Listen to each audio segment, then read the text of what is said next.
अस्सलामुअलैकुम दोस्तों,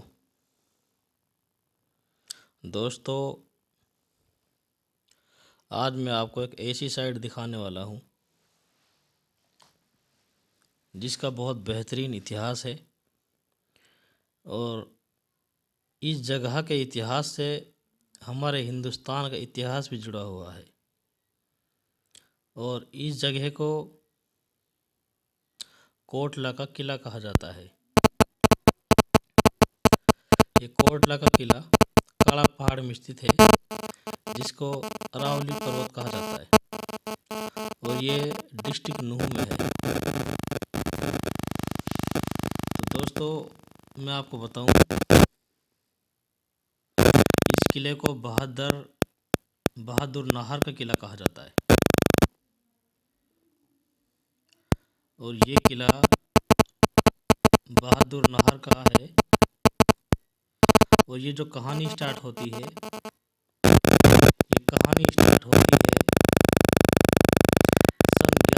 1192 में, जब मोहम्मद गोरी ने पृथ्वीराज चौहान को हरा दिया था तो दिल्ली पर काबिज हो गया था। उसके बाद जो बड़ी हुकूमत थी वो हुकूमत थी बयाना में रारत हिंद पाल की, जो कि जादू वंश से था। और ये जो किला आप सामने देख रहे हो, इस किले की लोकेशन बहुत अच्छी है। ऊपर पहाड़ में किला है, नीचे झरना है और यहीं पे कोटला की झील या केड़ा की झील भी है, जो कि बहुत बड़ी झील है। अगर सरकार चाहे तो इसको एक टूरिस्ट प्लेस के तौर पर विकसित कर सकती है और यहाँ के लोगों को अगर ये टूरिस्ट प्लेस बन जाए तो इको टूरिज्म का भी बेहतरीन ऑप्शन मिल जाए। पहले ज़माने में ये जो झरना बहता था कोटला में, इसको यहाँ पे छोटा सा बांध बना हुआ था, इसको यहाँ पानी को रोक लिया जाता और फिर उसको इस्तेमाल किया जाता था। उसी ज़माने की ये सीढ़ियाँ भी बनी हुई हैं। ये उसी ज़माने की सीढ़ियाँ हैं और झरना ये 12 महीने बहता है। आपको मैं आगे भी दिखाऊंगा इसके बारे में। बड़ा बेहतरीन यहाँ की लोकेशन है, बड़ा खूबसूरत है। ये झरने का पानी है जो कल यहाँ से विचरण करता हुआ शासन और प्रशासन की अनदेखी का शिकार। लोकेशन ज़बरदस्त, पुराना ज़माना का किला भी है, पुराने ज़माने की यहाँ पे एक बहुत मस्जिद भी है, यहाँ पे 2 झरने भी हैं, सामने कोटला का बहुत बड़ा एक ढेर भी है जिसको आकेड़ा की झील बोलते हैं। ये आपको सामने किला का खंडहर दिखाई दे रहा है। और अगली वीडियो में हम आपको थोड़ी सी आगे हम वहाँ जाएंगे और आपको यहाँ का पूरा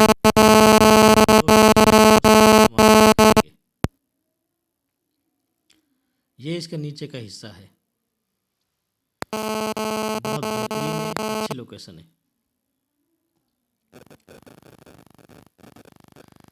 जहाँ पे हम खड़े हैं ऐसा लगता है जैसे हम मतलब कश्मीर में या हिमाचल प्रदेश की वादियों में घूम रहे हैं।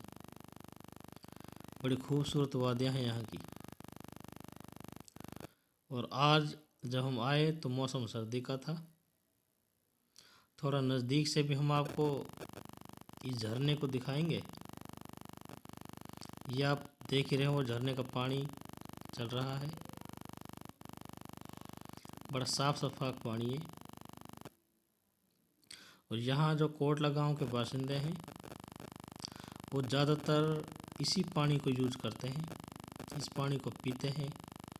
यहाँ पे लेडीज़ वगैरह भी कपड़े वगैरह धोने के लिए आ जाती हैं। पहले पानी पिया जाता है, पीने वाला पानी आगे से भर जाता है, फिर वो जो बह के नीचे के जाता है उससे लोग कपड़े धोते हैं।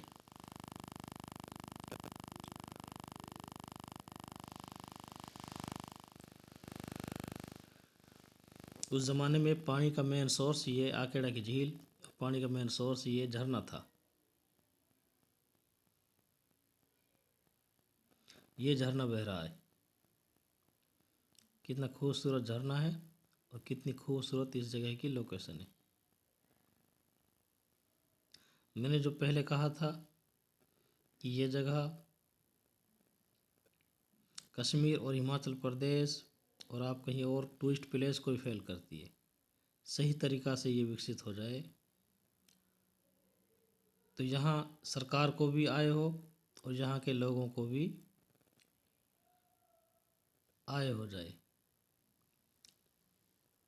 और लोगों की व्यवसाय भी बढ़े, उनको रोज़गार भी मिले। दोस्तों ये उस ज़माने में जब झरना का पानी चलता था, ये बहुत कदीम ज़माने से चलता था। इसका ये पत्थर गवाह है कि पत्थर में भी छिद्र छोटे छोटे छेद हो गए। पहले वीडियो में थोड़ी पहले आप देखा था, इस पत्थर में छेद हो गए थे। ये उस ज़माने का गवाह है। ये दूसरा झरना है एक और इस झरने में से भी पानी निकलता है। ये इसी के पास दूसरे छोर पर है। जगह काफ़ी खूबसूरत है। ये भी यहीं पे है। खजूर के पेड़ लगे हुए हैं। काफ़ी खूबसूरत जगह है। तो दोस्तों इसी पहाड़ में से हम ऊपर चढ़ेंगे और ऊपर चढ़कर आपको हम पूरा किला दिखाएंगे। किला दिखाएंगे आपको और किला का पूरा इतिहास हम आपको बताएंगे। और जो किला है ये 3 पहाड़ों से घिरा हुआ है। दोस्तों ये जो सामने आप देख रहे हो ये उसी किले की प्राचीर है। ये उसका मेन गेट है। आप देख रहे हो लेकिन जर्जर अवस्था में है। शासन और प्रशासनिक अनदेखी के शिकार। पुरातात्व विभाग ने भी कभी इस पर कोई काम नहीं किया। जो विरासत तो ये ख़त्म हो गई, कुछ मतलब दिल्ली के सुल्तान बादशाहों ने ख़त्म करी, कुछ अंग्रेज़ों ने ख़त्म करी और अब थोड़ा ख़त्म हो चुकी है। अब जो बचा हुआ है उसको भी संवारने की जिम्मेदारी पुरातात्व विभाग की है। उसका भी इसकी तरफ कोई ध्यान नहीं है।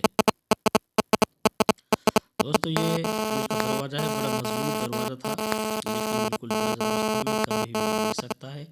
और जो आपको ये दिखाई दे रहा है ना, कुछ दिन बाद ये भी नहीं दिखाई देगा क्योंकि देख रेख के अभाव में ये बस अब गिरने ही वाला है। दरवाज़ा बड़ा खूबसूरत था और इस दरवाजे में इसी पहाड़ के पत्थर यूज हुए हैं। और जो ये पहाड़ है इसको काला पहाड़ कहते हैं मेवाती में, काला पहाड़। और नाम इसका है अरावली पर्वत। अरावली पर्वत बड़ा खूबसूरत पहाड़ है और इस पहाड़ के साथ साथ हिंदुस्तान का बहुत बड़ा इतिहास जुड़ा हुआ है। और जो किला है ये जो आप देख रहे हो, इस किले की कहानी मैंने थोड़ी बयां की थी जर्जर अवस्था में। मैं आपको बताऊं 1194 में जब मोहम्मद गोरी ने तहनगढ़ बयाना को एक खूनी जंग के नतीजे में फतेह कर लिया तो तहनपाल जो राजा था उसकी औलाद शहर छोड़कर गुमनामी की ज़िंदगी बसर करने लगी, जिसका जिधर मौका लगा निकल गया। हत्ता के गयासुद्दीन तुगलक इस जंगजू खानदान के बहादुर लोगों को भी उसने अपनी खिदमत के लिए उनको दावत दी। और इन लोगों की जादू की जो 5 बड़ी पालें हैं यदुवंशियों की, वो 5 बड़ी पालें म्यो में भी हैं, वो इसी राजा तहनपाल की औलादों में से हैं।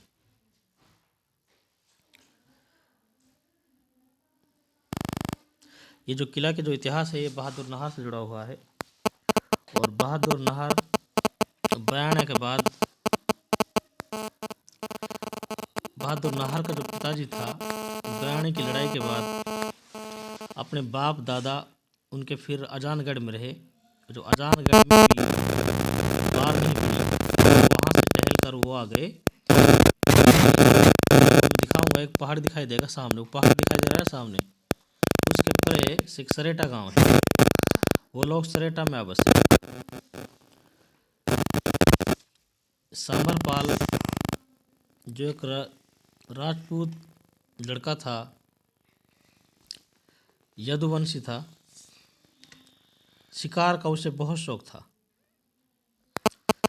शेर और शिकार के दौरान एक बार वो पड़ोसी राजा झामू सिंह जो कोई भूमिया राजा था झामूवास का, किशनगढ़ के पास में था, उसकी बेटी फूल कंवर को देखकर उससे उसको प्यार हो गया और शौक के दीदार में दीवानावार झामू सिंह के घर के चक्कर काटने लगा। जब ये बात राजा झामू सिंह तक पहुंची तो उसने एक दिन सांभरपाल को बुलाकर पूछा कि कहाँ जा रहे हो, कहाँ रहते हो और किस राजा के बेटे हो। इस पर सांभरपाल ने जवाब दिया कि मैं ना तो कोई राजा का बेटा हूँ, ना ही कोई जागीरदार हूँ। जो सामने आप पहाड़ देख रहे हो ना, इस पहाड़ के परली तरफ सरेटा गांव है और यही से इतिहास शुरू होता है, जिसने यहाँ के इतिहास को बिल्कुल बदल कर रख दिया था। सामने ये किला की प्राचीर है, इसकी तरफ तो दूसरा पहाड़ दिखाई दे रहा है, इसकी परली तरफ सरेटा गांव है। सरेटा गांव में ये लोग आकर रहने लग गए थे। तो हम बात कर रहे हैं सांभरपाल से। तो सांभरपाल बड़ा शर्मिंदा हुआ। वो बोला, मैं तो एक मामूली आदमी हूँ, आपकी बेटी का हाथ मांग रहा हूँ और आपने इस तरीके से मुझसे बात करी है। उसने कहा कि आइंदा, झामू सिंह ने कहा, आइंदा मेरी हवेली का चक्कर मारा तो जान से मार दूंगा। सांभरपाल ये जवाब सुनकर अपना टूटा हुआ दिल लेकर वापिस आ गया। और थोड़ा थोड़ा मैं बीच में बताऊँ आपको, और आप मेरी कहानी पे भी ध्यान देना और इस किले की जर्जर अवस्था भी देखते रहना।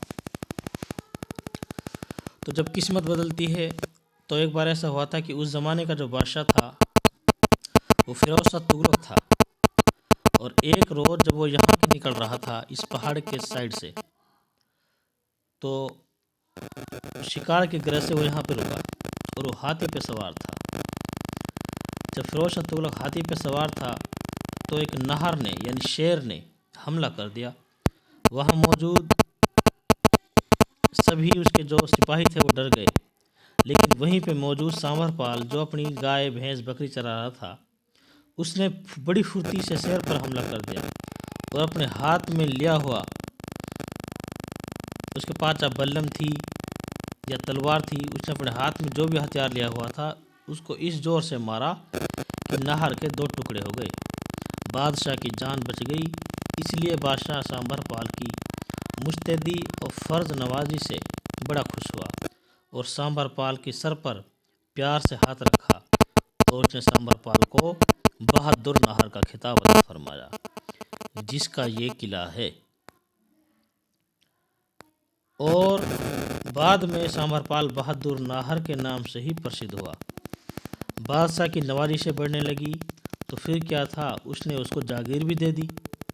फिर उसको मेवात का राजा बना दिया। झामू सिंह चौहान की लड़की से भी उसकी फिर शादी हो गई। उसके बाद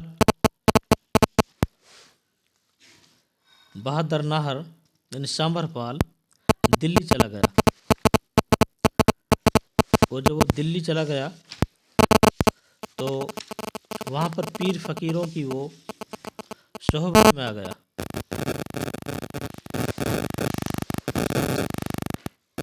और उनके सोहबत में जब वो रहता तो उनको आदत अखलाक बड़े अच्छे लगे। और उसने शेख नसरुद्दीन चिराग दहलवी के मुरीद देन के साथ उसने इस्लाम कबूल कर लिया। जब उसने इस्लाम कबूल कर लिया तो फिरोज शाह तुगलक ने उसका नाम एक पदवी के तौर पर, एक खिताब के तौर पर, जैसे राय कह देते हैं, कोई बड़ा कह देते हैं, उसको नाम दिया बहादुर, उसको नाम दिया खानजादा।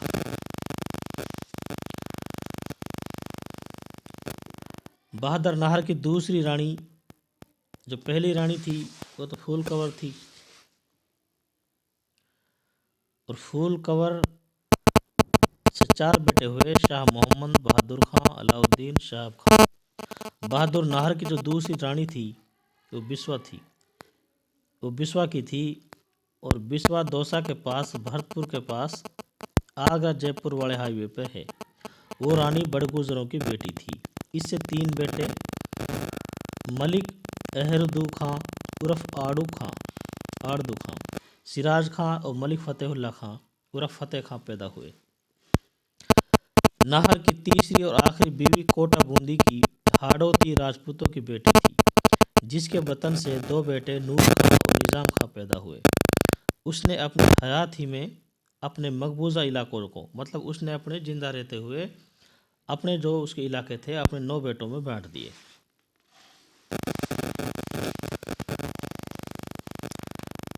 और बहादुर नाहर के ज़माने में जो दिल्ली सुल्तान थे उन लोगों ने इस किले पर हमले भी किए थे। बहादुर नाहर अपनी खुद की जागीर थी, खुद वो यहाँ का राजा था, टैक्स वो किसी को देता नहीं था। और एक बार जो सुल्तान नासरुद्दीन था उसने यहाँ इसी किले में शरण ली। बाद में जब वो दिल्ली का बादशाह बना तो सबसे पहले उसने इसी किले पर हमला किया। तो ये दिखाता है कि दिल्ली के सुल्तानों का, जब बहादुर नाहर ज़्यादा मजबूत पोजीशन में था तो वो इनसे दिल्ली के सुल्तान लड़ नहीं पाते थे। जब वो थोड़ी सी मजबूती में दिखाई देते थे दिल्ली सुल्तान वाले तो इधर आके हमला कर देते थे। किले की हालत देखो, न किले की तरफ कभी किसी ने ध्यान दिया, न इसकी किसी की परवाह करी, ने लोगों को भी कुछ है, रही सही माया खोदने वालों ने पूरी कर दी है। बहादुर नाहर का दिल्ली सल्तनत बहुत अहम रोल था और इतना ताकतवर हो गया था कि जिसको वो चाहता था कई बार तो वो बादशाह बनता और जिसको चाहता उसको गद्दी से उतार देता। बहादुर नाहर अपनी मर्जी से मुसलमान हुआ था, उसके खुद दिली ख्वाहिश थी। और बाद में जब वो ताकतवर हो गया था तो वो वापस अपने धर्म मजहब हिंदू में भी आ सकता था, जबकि वो इतना ताकतवर हो गया था कि इस इलाके में उसके मुकाबले का कोई नहीं था। तो इससे पता चलता है कि उसने खुद मर्जी से मुसलमान हुआ और इस्लाम कबूल किया और फिर उसकी औलादे खानज़ादा कहलाई।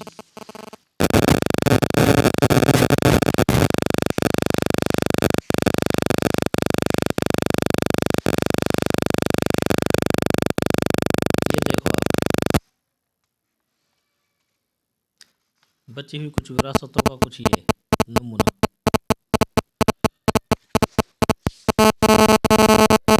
बहादुर नाहर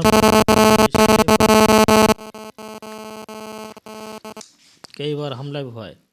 एक बार अगस्त सितंबर 1393 में सुल्तान ने मेवात की तरफ तबाही मचाई और यहाँ पर इस किले को जबरदस्त नुकसान पहुँचाया।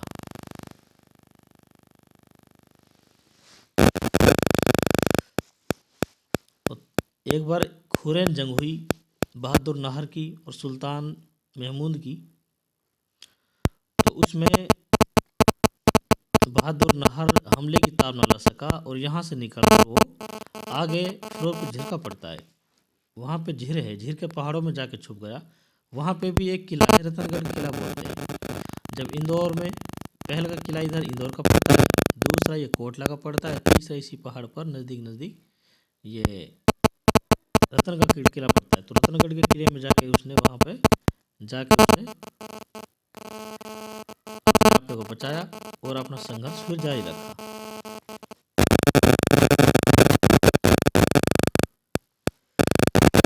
सुरक्षा व्यवस्था की चाक चौबंद प्रबंध था इसमें। ये उस जमाने के लोग तीर चलाते हों या गोले दागते हों, ये उनके लिए बनाए गए हैं।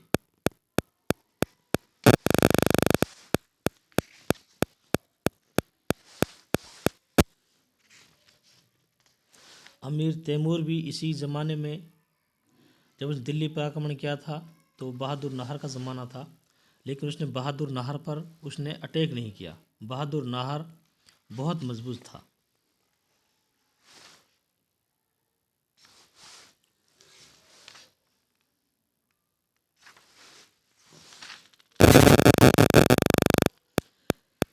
मेवों की तारीख में बहादुर नाहर के कारनामे एक मील के पत्थर की हैसियत और अहमियत रखते हैं। हमने दिल्ली सल्तनत के थोड़ा आपको बताया है कि दिल्ली सल्तनत के खिलाफ में रहे। बहादुर नाहर का किरदार बादशाहों के बनाने, हटाने, पनाह देने का रहा है, जिसकी बिना पर हम बहादुर नाहर को बादशाह भी कह सकते हैं। बहादुर नाहर बादशाह गर होने और बादशाह बनाने, हटाने जैसा ताकतवर बन गया था और उसी ने जो ये रियासत की बुनियाद रखी थी, जो लगभग 150 से 200 साल तक 1527 तक बाकी रही, जो कि हसन खां मेवाती जो इसी का वंशज था। खनवा के युद्ध में उसने बाबर के खिलाफ राणा सांगा का साथ दिया था। जब वो बाबर के मुकाबले में हारा तो ये रियासत भी उसने खो दी।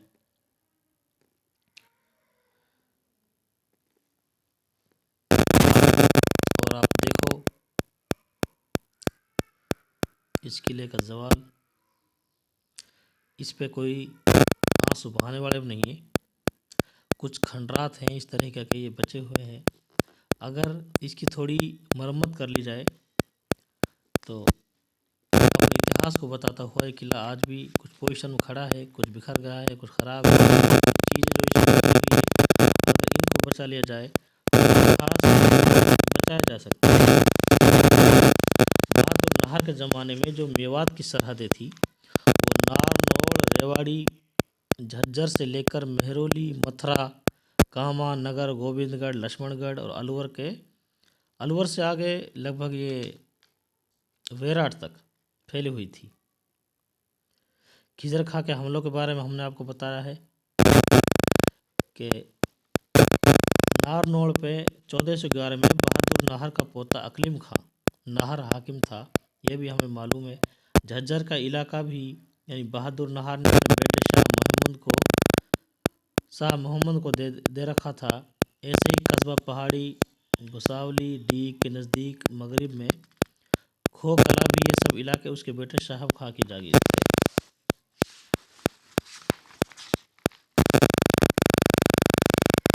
किले की हालत बड़ी ख़राब, कुछ ही दीवारें टूटी हुई हैं, कुछ एक साइड की दीवार बची हुई है। और ये उस ज़माने के जो मकान थे, हवेली थे या कोई महल थे, ये वो हैं। और जो सामने इनकी पहाड़ जो दिखाई दे रहा है, इन्हीं पहाड़ों में फिरोज शाह तुगलक शिकार खेलने आया था, जहाँ पे उसकी जान सांभरपाल यानी बाद में उसका नाम बहादुर नाहर हो गया था, उसने जान बचाई थी। और इस किले की ये उन मकानात की नींव बची हुई है। और किले की जो पोजीशन है ये बड़ी चाक चौबंद है, बिल्कुल 3 तरफ से पहाड़ों से घिरा हुआ है और इसके किले की चारों तरफ खाई खुदी हुई है। तो मैं दिखाऊंगा आपको आगे वो खाई भी। हमारा मकसद इस वीडियो को दिखाने का है, अपने इतिहास से बताने का, इतिहास के प्रति जागरूक करने का और इन विरासतों के प्रति लोगों को जागरूक करना कि इतिहास क्या था, क्या है। और आज लोग मन गढ़ंत कहानियाँ जो कह रहे हैं, कोई कुछ कह देता है, जिसके मन में जो आता है वो बक देता है। तो हमारा इस YouTube चैनल के माध्यम से सही इतिहास लोगों के सामने पेश करना और मेवाती इतिहास का भारत के साथ संबंध यानी हिंदुस्तान के इतिहास के साथ संबंध को बताना। हिंदुस्तान का इतिहास हमारे मेवात के इतिहास से अलग हटकर नहीं है, उसका इसके साथ गहरा संबंध है। आप कुछ भी उठा के देखोगे, किसी भी पन्ने को उठा लोगे, उसमें मेवाती इतिहास का कहीं न कहीं ज़रूर कोई पन्ना मिलेगा। तो इन वीडियो को बनाने का जो मेरा मकसद है वो यही है। और बहादुर नाहर का ज़माना जो था, वहीं से मेवात में एक अलग रियासत बनी थी।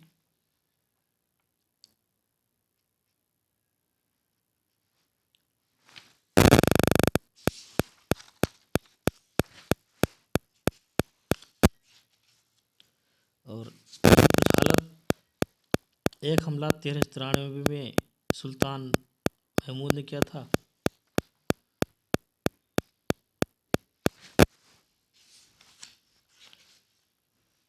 सुल्तान नासरुद्दीन ने हमला किया था 1390 में। और मोहम्मद शाह ने अपने बेटे 1390 में मोहम्मद शाह ने अपने बेटे शहजादा हुमायूं खां को इस्लाम खां, गालिब खां, राय कमालुद्दीन और राय जलजाइन को एक बड़ी फौज के हमरा अबू बकर की सरकोबी के लिए भी रवाना किया। और अबू बकर को जो पनाह दे रखी थी वो इसी किले के मालिक, इस रियासत के मालिक बहादुर नाहर दे रखी थी। तो उसमें अबू बकर गिरफ्तार हुआ, जंग हुई, उसको मेरठ के किले बंद कर दिया। लेकिन बहादुर नाहर को उसने एजाज और इज्जत देकर वापस कर दिया कि उसको मेयो कौम से उसकी विरासत थी और बड़ी खुरेंजी हो जाती, इस वजह से उसने बाइज्जत उसको वापस विदा कर दिया।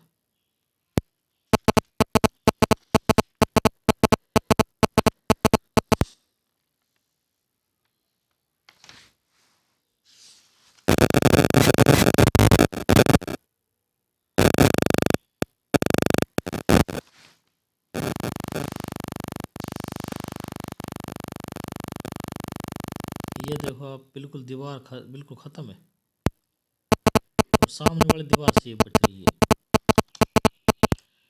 इस दीवार में महलों के खंडरात, बुर्ज और इसका जो मेन गेट था उस पर बताते हैं कि उसकी सेकंड मंजिल भी थी, बड़ी खूबसूरत थी, लेकिन वो देख रेख के अभाव में गिर गई।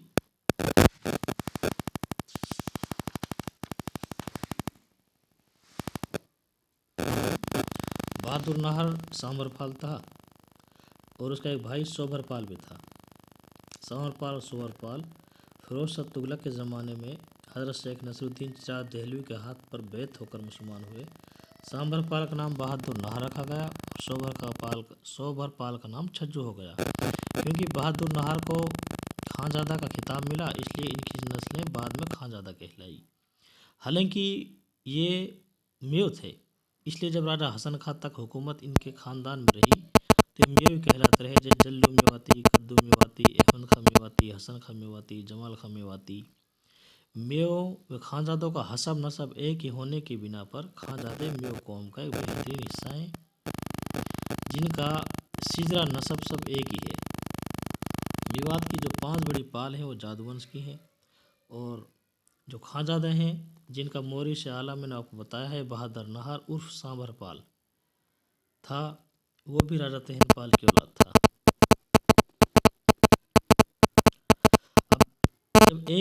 अब इनमें से लखनपाल का जो सांभरपाल और सोभरपाल थे, लखनपाल का भाई था गोतराज, और गोतराज से ही ये मेव गोरवाड़ है। और लखनपाल के जो बेटे हैं सांभरपाल और सोभरपाल, इससे खानजादे हैं। बहादुर नाहर हुआ, बहादुर नाहर को खानजादा खिताब मिला, उसकी औलादें खानजादा कहलाई। तो आज भी आप देख लो,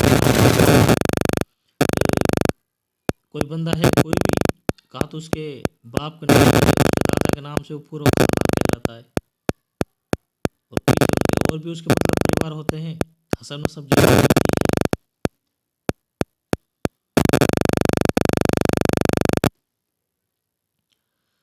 तो इससे साबित होता है कि बहादुर नाहर सजरा नज़र से जादूवंशी मेव था, और मेव और खानजादे राजा करोली भरतपुर ये राजा तहनपाल के ही वंशज हैं।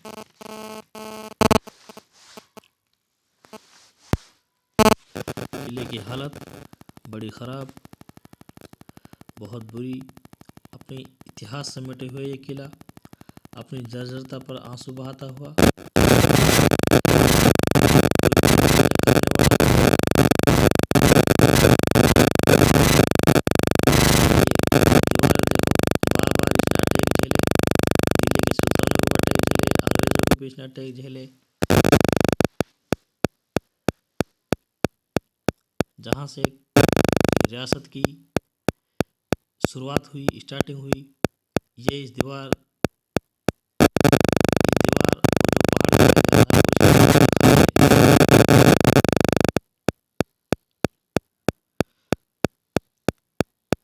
ये पहाड़ और ये पहाड़ बीच में खाई है इसके।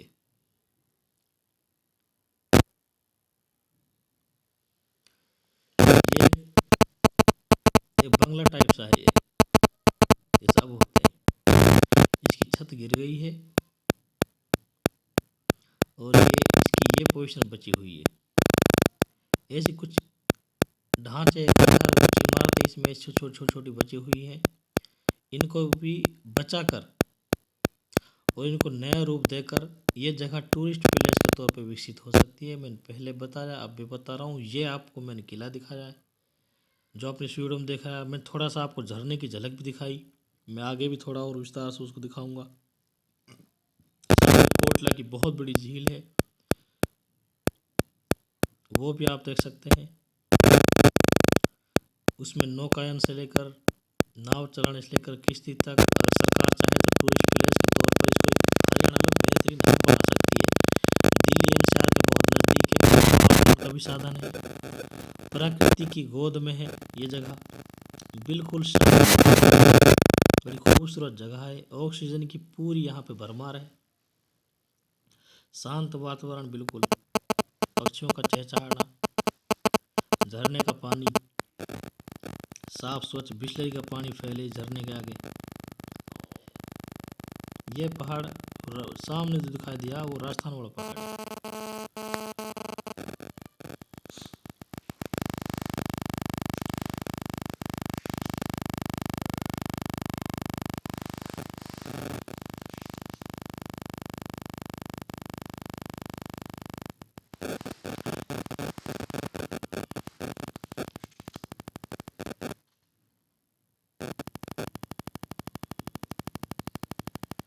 एक आप ये देखो, ये भी एक ढांचा दिखाई दे रहा है।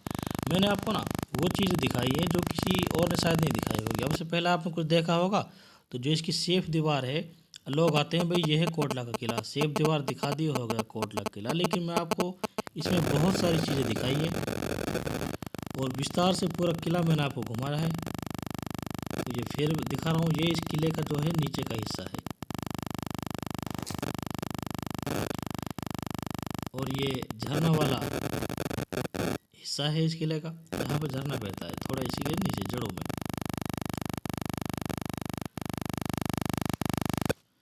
खूबसूरत झरना है, खूबसूरत जगह है। एक मस्जिद है इसमें, उसी ज़माने की बनी हुई।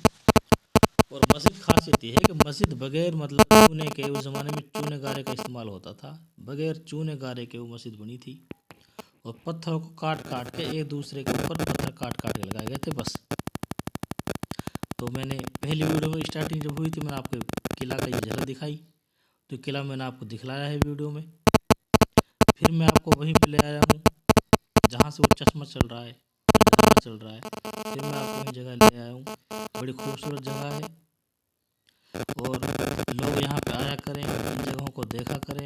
बड़ी खूबसूरत जगह है और टूरिस्ट प्लेस सरकार इसको बनाए ना बनाए, आप लोग यहाँ पे आते रहें, जाते रहें। अच्छी जगह है, देखने लायक है, दिमाग और दिल को सुकून मिलता है। और आप तो कम से कम इसको टूरिस्ट प्लेस खुद ही समझो। बेहतरीन लोकेशन। और यहाँ तक पंचायत ने ना इस चश्मे तक, जो ये चश्मा बह रहा है, ये जो झरना है, यहाँ तक पंचायत ने पक्का रास्ता भी बनवाया है, सीसी रोड बनवाया है कंक्रीट से।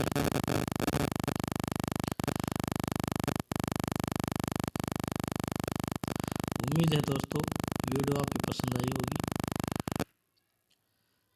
वीडियो को शेयर करना अच्छी लगे तो, और अच्छी न लगे तो शेयर बिल्कुल मत करना। मैंने आपको इतिहास से रूबरू कराया, इस जगह से रूबरू कराया और इस जगह की मैंने आपको खूबसूरती भी दिखाई।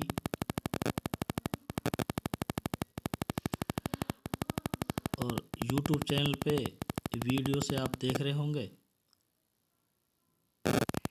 दिखाना चाहते हैं कि बहुत सारे लोग ये समझते हैं कि जो मेवात इलाका है ये बस ऐसा ही कोई रेगिस्तान जैसा होगा। तो इसमें काफ़ी जगह हैं देखने लायक, खूबसूरत जगह है, जैसे कि आप सामने देख रहे हो कितनी शानदार जगह है। टूरिस्ट प्लेस के तौर पर विजिट करने लायक है। लेकिन सरकार का मैं दोष सरकार को दूंगा और किसको दूंगा, सरकार की इसकी तरफ ध्यान नहीं है। कितना खूबसूरत झरना है, कितना बेहतरीन झरना कल कल वितरण करता हुआ।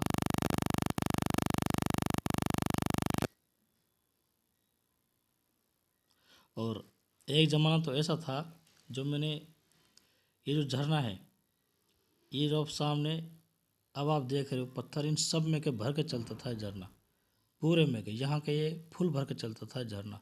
ऐसा लगता था जैसे कोई जलप्रपात हो। और यहाँ पे इस पानी को ना ऊंची दीवारें करके पानी को रोका गया था और फिर उसको इस्तेमाल करते थे पीने के लिए, जो भी मतलब ज़रूरत की चीज़ें, रोज़मर्रा की ज़रूरतें होती हैं। तो यहाँ के रहने वाले बाशिंदों को ये चीज़ें, पानी की जो व्यवस्था थी वो यहीं से पूर्ति होती थी उसकी।